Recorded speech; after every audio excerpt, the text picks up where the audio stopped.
अस्सलाम वालेकुम फ्रेंड्स, आज मैं आप लोगों के साथ माश चने की दाल बनाने की रेसिपी शेयर करने जा रही हूँ, जो कि बहुत ही मज़ेदार बनती है। आप इसे राइस के साथ भी खा सकते हैं और रोटी के साथ भी। तो चलिए जिसको बनाना स्टार्ट करते हैं।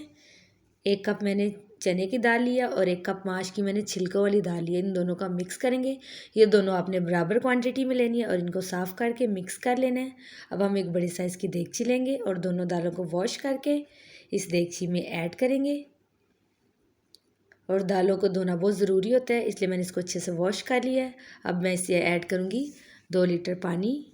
और अगर आप प्रेशर कुकर का इस्तेमाल कर रहे हैं तो आप उसके हिसाब से पानी ऐड कर लें। अब इसमें मैं ऐड करूँगी 1 चाय का चम्मच हल्दी पाउडर, 2 खाने के चम्मच इसमें जाएगा लाल मिर्च पाउडर, 1 खाने का चम्मच नमक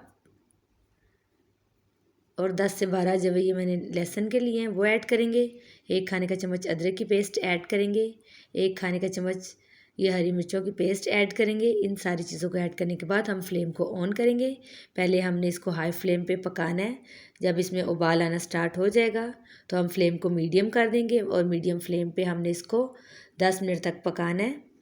और 10 मिनट गुजरने के बाद हम फ्लेम को थोड़ा लो करेंगे और जब इसमें उबाल आ जाएगा अच्छी तरह से हम फ्लेम को लो कर देंगे और हम इसको कवर करेंगे। और आपने इसको फुल कवर नहीं करना, नहीं तो दाल सारी उबल के बाहर आ जाएगी। हमने इसको इतना इसके ऊपर ढक्कन देना है, थोड़ा सा स्पेस रखना है और हमने चूल्हे को इतना स्लो कर देना है और हमने इसको 1 घंटे के लिए पकने के लिए रख देना है।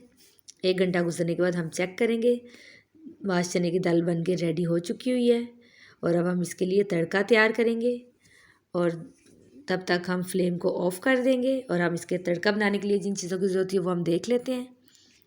1 चाय का चम्मच मैंने चॉप लहसुन लिया है और 1 चाय का चम्मच जूलियन कट अदरक लिया। उसमें ऐड करूँगी 1/3 कप कुकिंग ऑयल और अब हम इसको फ्राई करेंगे। आपने इसको बहुत ज़्यादा गोल्डन नहीं करना, इसको लाइट सा गोल्डन करना है। जब इसका कलर लाइट गोल्डन हो जाएगा तो हमने इसको तड़के को दाल के अंदर ऐड कर देंगे और ये बहुत ही ज़बरदस्त और बहुत ही मज़ेदार बनती है।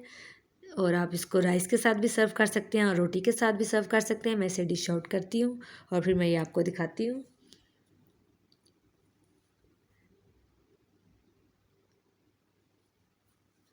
ये माश चने की दाल को मैंने डिश आउट कर लिया। मैं इसे सर्व करूँगी राइस के साथ और आप इसको रोटी के साथ भी खा सकते हैं। आप लोग ज़रूर बनाइएगा, ट्राई कीजिएगा।